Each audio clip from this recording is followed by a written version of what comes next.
The Springburn Winter Gardens was built in 1900, and it was really the culmination of these great philanthropic projects that were happening in Glasgow at the Victorian times. But unfortunately, Springburn Winter Gardens fell out of use in 1983 as a result of a storm which damaged the building, and the funds weren't available at the time to repair it. Well, a lot of the original features of the Springburn Winter Gardens have been unfortunately stripped away over the years by scrap metal thieves and vandals. There's still some really charming little features like this Corinthian cast iron column here and the original builder's plate over there from Simpson and Farmer, who built the glass house. This is one of the surviving propagation houses, and these buildings were actually used to grow all the bedding plants for Glasgow's parks right up until the 1980s. You can see some of the amazing surviving features like these cast iron brackets, and you can see these actually replicated in other glass houses across Glasgow that are still in mint condition. Springburn was the dominant manufacturer of locomotives for the whole of the British Empire. The chap who built the largest locomotive works was a guy called Sir Hugh Reid. He built this Winter Gardens and also helped to put together the land for the park.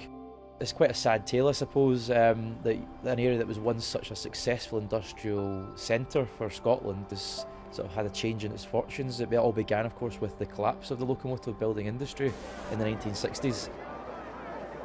By the 1980s, the population pretty much collapsed. Economic activity was very low.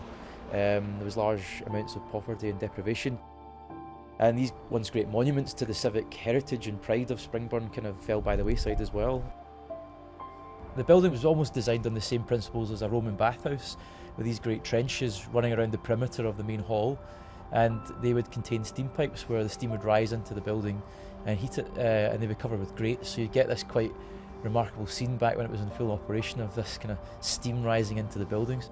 We first started the Springburn Winter Gardens Trust back in 2013. We've just finished a phase of repair works to the roof, which has stopped any possible collapse of the roof structure. So we've also done a business case which has demonstrated that we could turn it into a multi-purpose arts and cultural centre for the north of Glasgow, because this area just doesn't really have those sorts of amenities. We're determined that this last great listed historic building in Springburn must be protected and brought back to life.